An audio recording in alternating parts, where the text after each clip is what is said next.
অসমের র্যাটহোল খনি বিপর্যয়, উদ্ধার আরও 3 দেহ, এখনও আটকে 310 ফুট গভীর খনির 100 ফুট পর্যন্ত জলে ডুবে।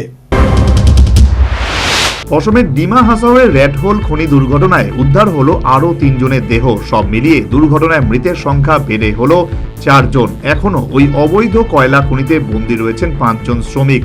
তাদের উদ্ধারের সমস্ত রকম চেষ্টা চালাচ্ছে উদ্ধারকারী দল, যদিও সময় যত গড়াচ্ছে উদ্ধারের আশা ততই ক্ষীণ হচ্ছে।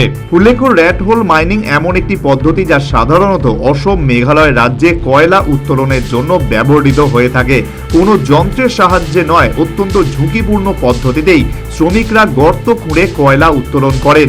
এদিকে প্রশাসনের তরফে জানানো হয়েছে 310 ফুট গভীর এই খনির 100 ফুট পর্যন্ত জলে ডুবে রয়েছে। সেখান থেকে জল বের করতে ওএনজিসি এবং কোল ইন্ডিয়ার থেকে বিশেষ ক্ষমতা সম্পন্ন মেশিন আনা হয়েছে। পাশাপাশি খনিটি শুধু বেআইনি খনি নয়, 12 বছর আগে এটি বন্ধ করে দেওয়া হয়েছিল।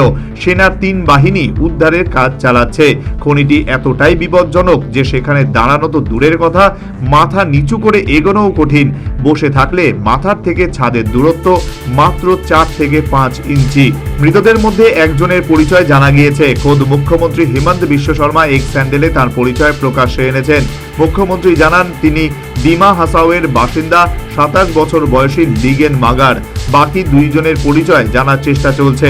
পাশাপাশি তিনি বার্তা দেন, সর্বশক্তি দিয়ে ওই বিপজ্জনক খনিতে আটকে পড়া শ্রমিকদের উদ্ধারের চেষ্টা করছি আমরা। আমাদের আশা হারালে চলবে না, সর্বশক্তি দিয়ে কাজ চালিয়ে যেতে হবে। এই কঠিন সময় আমরা নিহত শ্রমিকদের পরিবারের পাশে আছি। গত সোমবার ওই অবৈধ খনিতে জল ঢুকে পড়ায় বন্দী হয়ে পড়েন ভিতরে কাজ করা শ্রমিকরা। বলা হচ্ছে অবৈধ খনির 100 ফুট গভীরে জল পৌঁছে গিয়েছিল।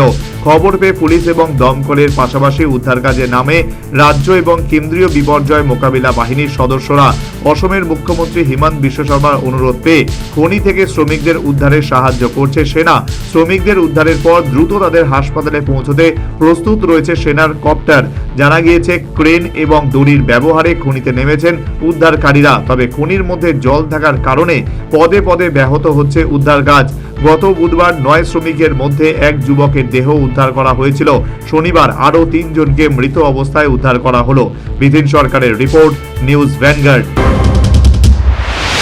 শিজা ইনস্টিটিউট অফ কিডনি সায়েন্সেস কিডনির জটিল রোগের চিকিৎসার জন্য এক উৎকৃষ্ট প্রতিষ্ঠান, যেখানে উত্তর পূর্ব ভারতের প্রথম এবিও অসামঞ্জস্য কিডনি প্রতিস্থাপন এবং মৃত ব্যক্তির কিডনি প্রতিস্থাপন করা হয়। এখানে 115টিরও বেশি কিডনি প্রতিস্থাপন এবং উত্তর পূর্ব ভারতের সবচেয়ে বেশি হিমোডায়ালিসিস করা হয়েছে এবং এই সংখ্যা দিন দিন বাড়ছে। Shija Institute of Kidney Sciences Tripura সরকার সহ অরুণাচল প্রদেশ, মেঘালয়, মিজোরাম, মণিপুর এবং নাগাল্যান্ড সরকার দ্বারা স্বীকৃতি প্রাপ্ত।